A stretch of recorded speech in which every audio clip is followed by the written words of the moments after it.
In the world of today, everybody's asking you to be part of a tribe.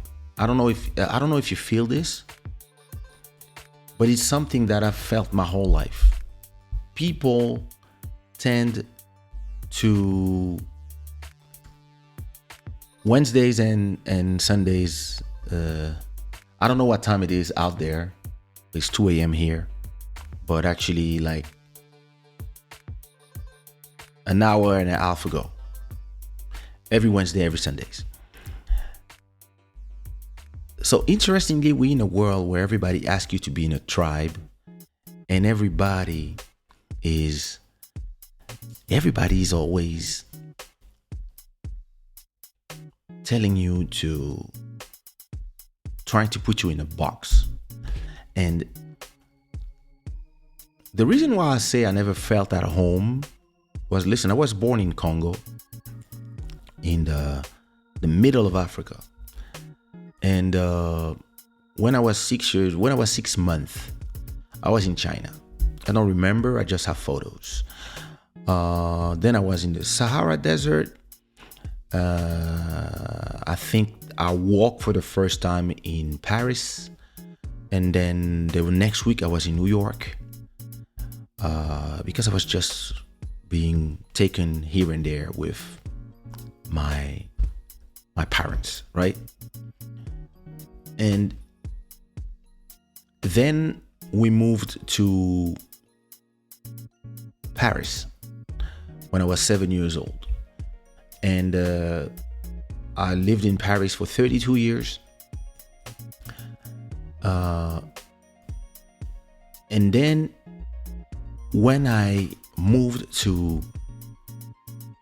after Paris, I moved to Portugal. But before that, I never felt at home nowhere. And I would say that every time I would meet Congolese people, they would treat me like if home was supposed to be Kinshasa. And to me, I was like, I understand, Bantu royalty, royal blood, whatever, but I felt more Parisian, French from Paris, than Congolese from Kinshasa. And when it came to making music, even if I wanted to do hip hop in the beginning, I ended up becoming one of the big figures of Zouk R&B, Kizomba, and Afrobeats before they called it Afrobeat with Ondikwa. And neither Ondikwa, which I would say was in the midst of the Coupé Décalé explosion. Coupé Décalé was something from Ivory Coast. And even if I had an Ivory Coast passport at that time, I'm not from Ivory Coast. Zouk, when I was the number one selling artist of Zouk music in 1998, I'm not from the West Indies, the French West Indies. And Kizomba, I'm not from Angola. And it's very interesting how I've been moving in this world and evolving and doing my way, and never feeling that I had to do what people were expecting me to do. I was doing my thing, and I've always seen the world as my garden. I believe that you can be anybody who you want to be, and you don't have to be bound to the color of your skin, your nationality, the language you speak, to be anything. Especially in this culture, and it's very strange because we are in a culture where Marina was asking me to talk about Zouk and those things. We are in this culture where music from everywhere is everywhere, and cultures from everywhere are everywhere as well. And the number one show on Netflix the biggest show ever on Netflix is from Korea, Squid Games. And after that, the second biggest show is La Casa del Papel from Spain. And Netflix is an American company that is available all around the world. And you can watch show, like right now I'm watching a show called My Name. I think it's Japanese or Korean. I'm not sure. Probably Korean. And I watch it in Korean with French subtitles.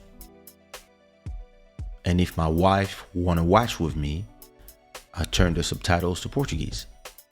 So we're in a world that at the same time, the world is becoming so multiple and the cultures of everybody is invading everybody. And at the same time, you have people yelling cultural appropriation and people yelling you to be part of a tribe. And listen, when I was in Zouk, at the same time, I felt at home. And at the same time, I didn't feel at home because I knew I was not at home, but I felt at home. I felt accepted, but at the same time, I felt like, yeah, I mean, this is I didn't, maybe it's the imposter syndrome. And when I arrived in Portugal in 2003, and they say, oh, the king of Kizomba, I was like, king of what? And then again, I had this feeling of, okay, I mean, but that's not what I said in interviews. In interviews, I said, hey, listen, it's music. Music belongs to everybody. And talent is talent, and that's it. Like, if you do a good song and people like it, that's all that matters. And I was trying to learn as much as I could from the cultures. But I was not Angolan or Cape Verdean. And when Ondikwa exploded in 2003, I was not from Ivory Coast, even if at that time my parents were in Ivory Coast, and because of exile from Congo, we had Ivory Coast passports. So we had a house in Cocody, in Ivory Coast, but I was still not I was an Ivory Coast citizen, but it was because President Gbagbo just gave me a passport. But I was not see what I mean? Originally from Ivory Coast. So I never felt at home. And when I found home? I found home when I decided to build a family, actually. And when I decided that actually it's all right to be multiple. It's all right to feel at home everywhere. Because that's how I feel. I speak 9 fucking languages. So I can go anywhere actually and be understood. There's always somebody who speaks one of the languages that I speak or that I understand. And I've been in so many countries and I've stayed in so many places. It's not just I came and I left. I stayed more than 3 months in so many countries that I'm a person that love culture. I love my culture. Not only my culture as a Congolese person and my mom's culture as she's half Portuguese, but also the cultures of the rest of Africa as a Pan-Africanist. But I also love Chinese culture. I was raised on mangas. I speak English since Eddie Murphy Delirious. I was listening on tapes. That's how I learned English. I speak Spanish from school. I speak Portuguese. I speak Portuguese from falling in love with Portugal.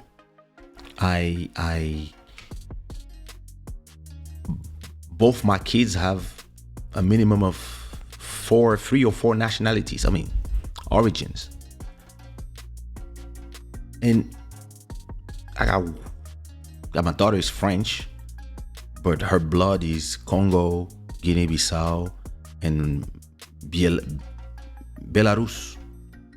My son is Congo from me, and from the mom, Guinea-Bissau and Cape Verde and Portugal.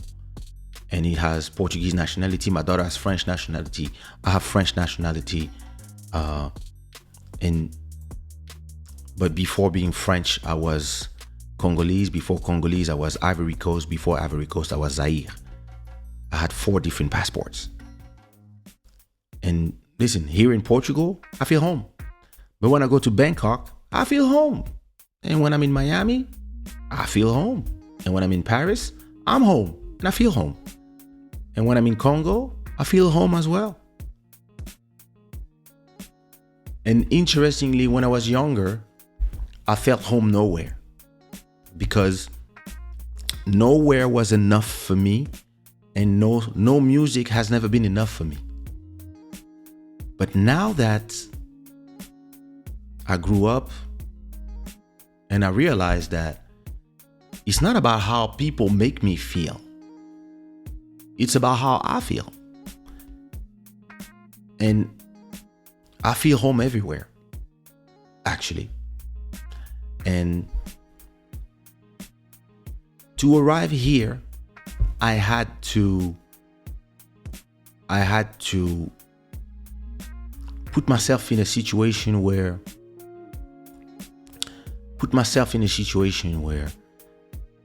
I had to grow up and understand myself and understand the essence of who I am, and understand that it's really not about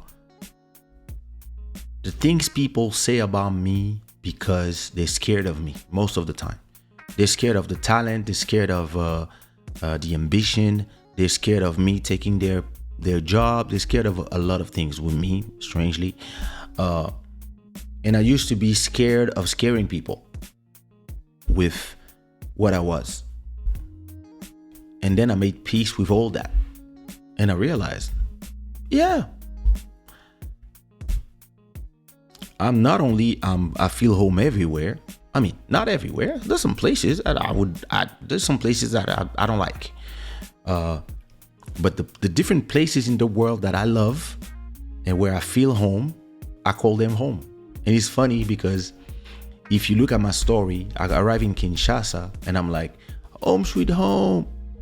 I stay in Kinshasa 2 weeks, then I take the plane and I arrive to Lisbon and I say, home sweet home, from home to home.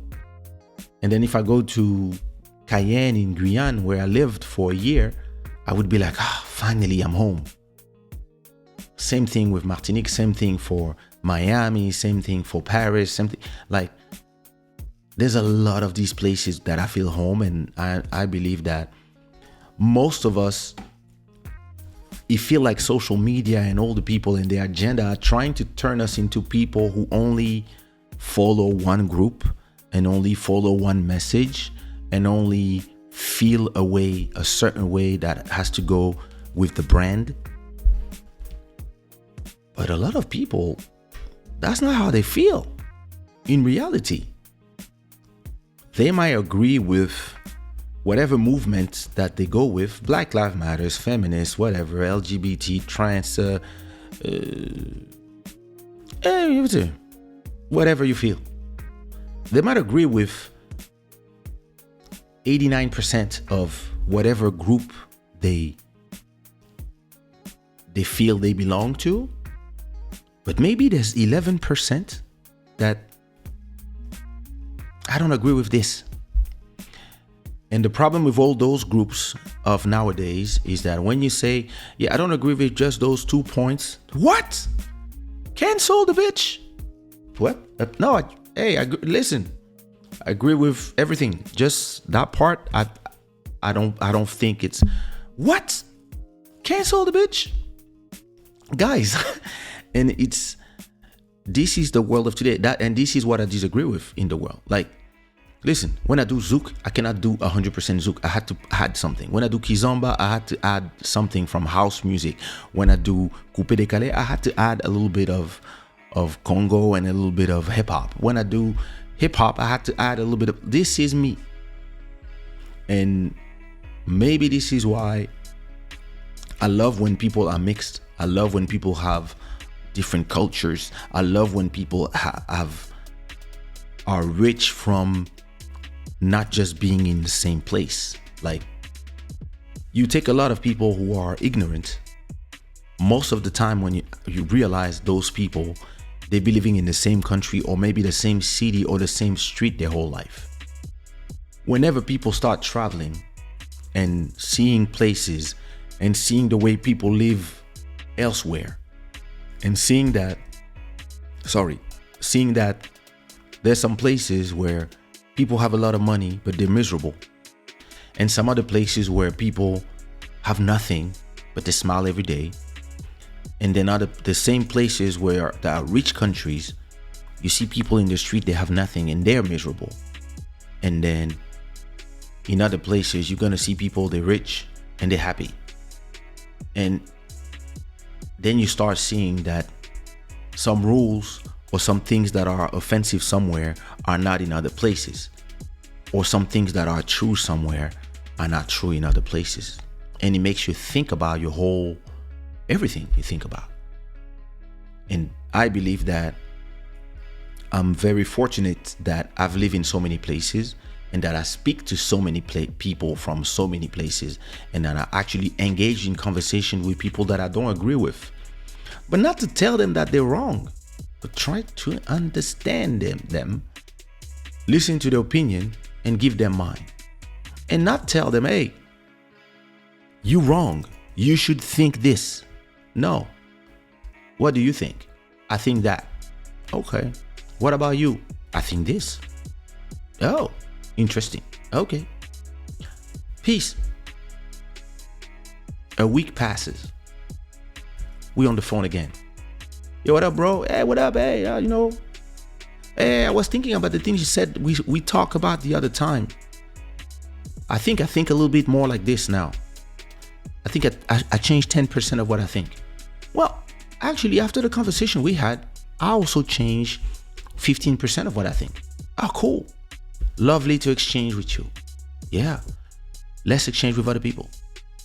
And that's how people like me move.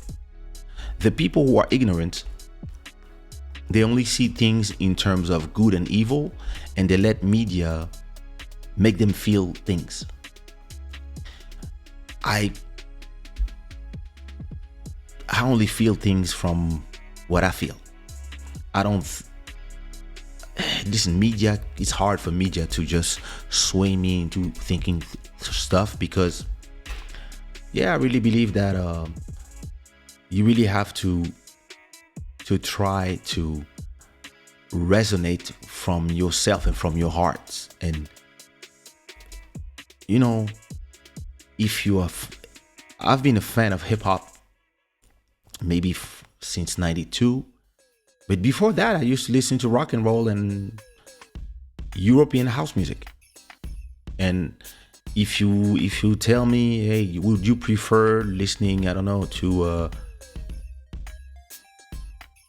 Tupac or Take On Me or The Sun Always Shines on TV, I will choose which is a Swedish group. But that's me. And it doesn't mean that I don't like Tupac. It just means that, and if you ask me, even as one of the kings, as they say, of Kizomba, would you rather listen to Kizomba music at home? If you have an hour and nothing to do and you can just play music, would you listen to Kizomba? Or would you listen to pagode or bossa nova, Brazilian music? I would pick bossa nova because that's what I prefer. It doesn't mean that this is what I do, but this is what I prefer. This is me. That's my preferences. And we should really start enjoying and accepting our own preferences. I see so many people blaming people for their choices, blaming white people who like to date Latin women, or black people who like to date white women, or Chinese people who like Congolese guys. Like, let people like choose. Let people feel something. Like, it's not something that you can decide for other people what they like or where they feel home. And I don't know if younger I put this pressure on myself, or if it's society and the messages that I was hearing from all the artists and from everybody around me that made me feel that I had to choose. But I was frustrated all the time about all that. Like, listen, when my first album came out, so the album was selling like crazy, and they put my album in France, right? So not even in Zouk music. And Zouk music for me is French music because it's French territory, right? It's part of France. But they put my music in world music, and I was pissed off. I went to the stores, and I used to take my CDs. I used to go to the store, and like there was like 20 albums on the shelf. I used to take 10 albums, and I would put 5 albums in R&B and 5 albums in hip hop, because my album was all that. Why are you putting me out there in world music when I'm world music, I'm hip hop, and I'm R&B? And then the guys from the store, they used to laugh, and they used to be like, "Come on, man, make our job easy." I was like, no. Why are you putting me there? Like, I'm here, and here. Yeah, but we have to classify. I said, no, I don't want to be classified. Classified me as good music. That's it. And I guess the whole construction of my life is this. Because when you've been born rich, I mean, not rich, you've been born in a rich family from wealthy parents, and you've only lived in big houses, and the first car you ever seen was a Mercedes. Your dad never had nothing than Mercedes, your mom as well. When you were born, your parents already owned like 4 or 5 houses, plantations, land all around the countries and outside of the country. And you arrive in France, and you love hip hop, and you hear that, and you want to do a show, and you hear that there's a show, but it's out there in the suburbs. You and your guys, like, you just take the train and you go to the suburbs. You don't realize that you're going to the ghetto because you don't even know that those things exist when me at 17, right? And you arrive in the ghetto and you start singing, and everybody's like, yo bro, you good, da da da da. Why are you singing English? I said, I don't know, because my heroes sing in English. So, and I speak English, I speak French, I speak Spanish, I speak a little bit of Portuguese at that time. So yeah, who you think you are? What you mean? Yeah, it's France here. We're singing French. Oh, I have to choose? Now. Yeah. Oh. And then people arrive. Hey, I know this guy. His dad is this. Oh, hey, he's rich. He lives in Paris. He doesn't live in the suburbs. He doesn't live in Sarcelles. He doesn't live in Montfermeil or Garges or whatever. He lives in the 16th. He's a rich kid. Oh, that's a problem? Why are you doing music? Who you think you are? What? Oh, it's only for poor people? I don't know. I mean, I do music because I like it, and I'm here because I want to share with you guys. No, you're not part of us. Oh, well, fuck you then. No, we gotta beat you up. What? It's so interesting that it makes you go in a place where it makes you go in a place where you are scared of being yourself, and you are even scared to assume yourself. And it took me 20 years to be proud of my father.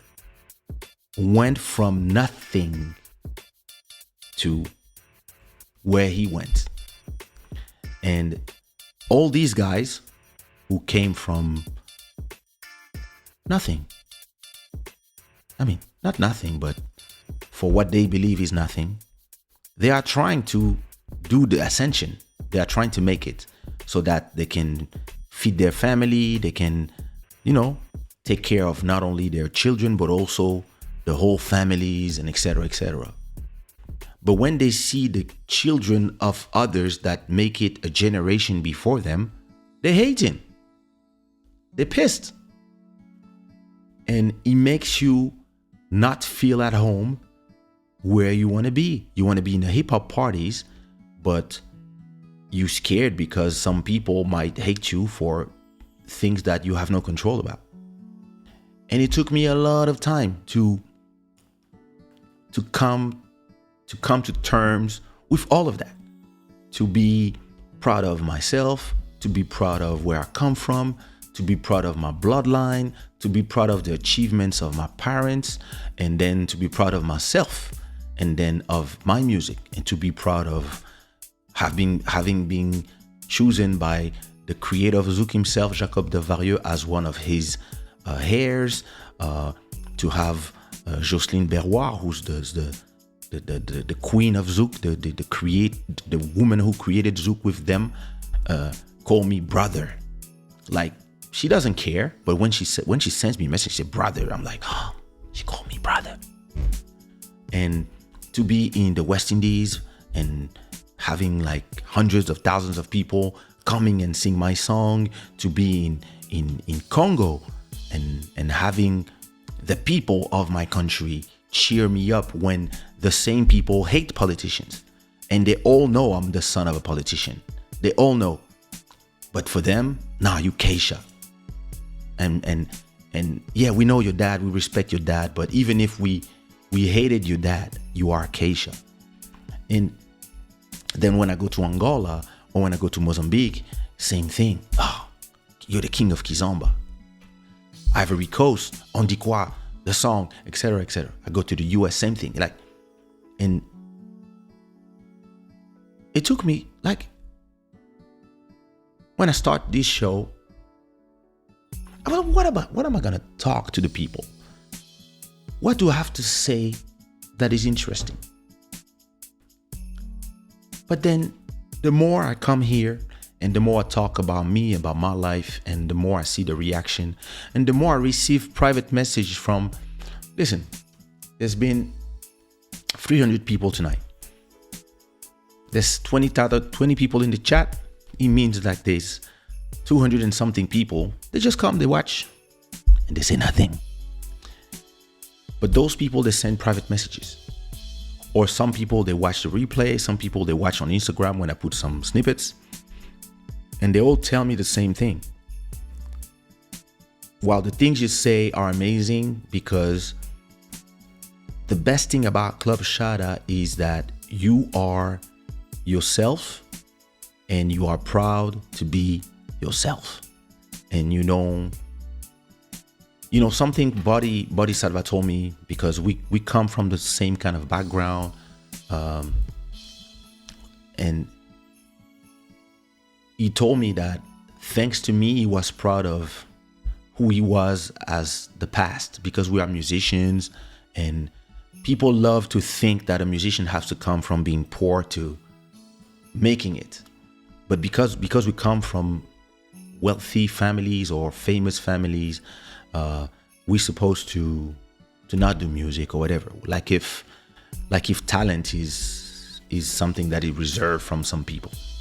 And sometimes I post photos of me as a kid with Mobutu, for example, and some people are like, why would you post that? And I'm like, because this is my life. This is my life. Yeah, but you know who? I don't care. That was uncle for me. And but 20 years ago, I was ashamed of all that because of the people, because of people who want to see the world in black and white. And I'm actually super proud that I see the world in 1 million shades of all the colors. The world is not a place where every black person must feel a certain way, every Chinese person must feel a certain way, or every white person has a privilege or this. Like, some people, they might be privileged, but they don't realize it. And they might be privileged, but if it's not their fault, it is not their mission to do something about it. All of them. Some of them, you have to let them live their life. Some of them, like I remember I was seeing an image of it was a Black Lives Matters movement at the last summer or 2 summers ago, when everything went on fire. And some person, a white person, was taking their coffee on their table, chilling. And the protesters were walking around, and then they all stopped and they all went around the person, and they were like all chanting, "If you are silent, you part of them. If you are silent, you guilty. If you are not doing anything, you part of them. You part of the problem." Blah, blah, blah. And the person was just there like, "Can I drink my coffee? No, it's time to stand up and wake up and do it." What if I have to work? What if I'm tired? What if I don't care? What if I agree with you, but I don't have the courage? What if I agree with you, but I don't want to do nothing? What if? No! This is how you lose allies. When you want to force people to be what you believe, you want to see yourself in other people. I believe we are all unique. We are all individualities. And of course, when we are all together, we create society with agreements, disagreements. And if you don't feel at home somewhere, and it's all right. And if you don't feel in tune with whatever revolution that is going on, it's all right as well. If there's everybody saying that this is normal, and for you need to understand more because it doesn't feel normal to you, it's fine as well. And if you don't feel at home where you are right now, and if you can, of course, do what I did. Take your backpack and go somewhere. Because a lot of people, they live this life never feeling at home where they are, and they might be at home somewhere else. And sometimes they only live when they are 60, 50, 70, whatever. And why? Because they're scared. And most of the time, they're not only scared because of their own lack of courage. A lot of times they're scared because of other people. They're scared because of the message. They're scared because of what they see on TV. They're scared because of people telling them that if you go, you abandon us or whatever. Listen, if you don't feel at home where you are right now, go somewhere else if you can. Or make yourself at home, or find a way to feel at home in that place. When I start feeling that France was not my home anymore, and I was done with whatever I could do there, I start thinking I want to go live in Portugal or Brazil or Thailand or here or there. I really felt. And it took me 4 years to just prepare myself. I just didn't go like this. I just start thinking about it, blah, blah, blah, blah, preparing, making sure that my revenue was not shows in France and more the internet, etc., so that I could move somewhere else. And now that I'm in Portugal and I feel at home here, and I can travel to all my other homes, if one day I feel like I want to take my whole family in Spain or in Gibraltar or in Turkey or somewhere else, listen, I'll just prepare and go. Want to go live in Guinea-Bissau, or want to go live in Kinshasa, or back in Ivory Coast, or maybe try something new, go live in, I don't know, somewhere else. I would go. And yeah, it takes courage. It's not such. Oh, thank you so much, Constantine. Do you ever thought about doing a comp album, a whole album?